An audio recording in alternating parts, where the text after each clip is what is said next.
Savannah Anderson chose a path many don't consider. An English teacher in South Korea, she didn't think she found her future plans in high school.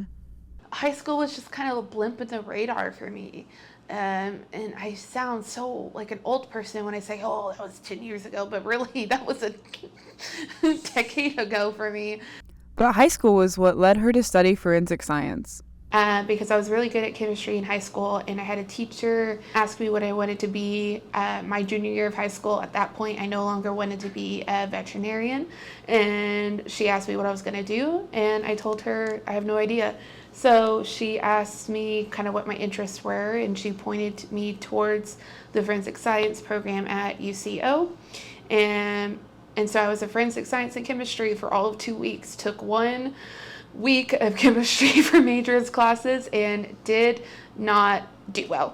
And so I switched my major to criminal justice and forensic science. And then about 2 years into that degree, I switched to history education. So it was quite a journey to finally hone in on what I ended up graduating in. What really led her to where she is today was her first international trip. My first international trip was in high school, but I worked for 2 years to be able to do that. And I'm very lucky that I was able to work kind of for extra pocket money and not necessarily for, survival. Like I didn't have to support myself or a family member or anything like that. I had parents who were able to do that. And so I was just working for essentially pocket money. The first trip led to more travel during college. So I actually studied abroad in university. I studied abroad in college. I went to Spain. I was in southern Spain for 6 months. And then after that, I spent a month backpacking around Europe. I went to a couple different countries that way. She took the leap and moved to South Korea to follow her dreams of travel, but it didn't come without struggles. Currently, what I do is I am working in South Korea. I am an English teacher in Incheon, South Korea. I've been living in South Korea for about a year and a half now. I moved there in February 2023. My biggest fear was doing something different and being alone. I am kind of a loner on a good day, and so I wasn't necessarily too afraid to move off by myself, but I was going to be moving away, so far away from family and friends and kind of the support system that I had built up for myself in university especially.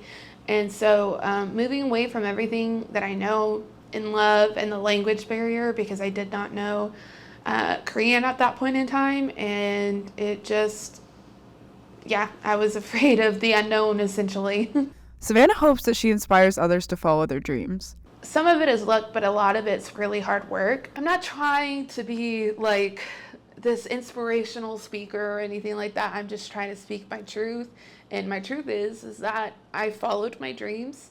It took a little bit longer than expected, but I did it because I said yes. And I just went for it. And that is my truth. And I know it sounds cliche, but it is true and it can happen. And there are many ways to accomplish your dreams. There isn't ever just one way. There isn't ever just one path that you have to follow your dreams. Do what you need to get it done, but do it. Don't just sit and wish to happen. Try to make it happen yourself, because it can. You'd be surprised what trying and patience can do. And maybe hopefully one day you can be a cliche.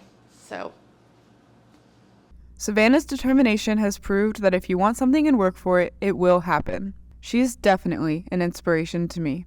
This has been Keo and Nikos for RCTV.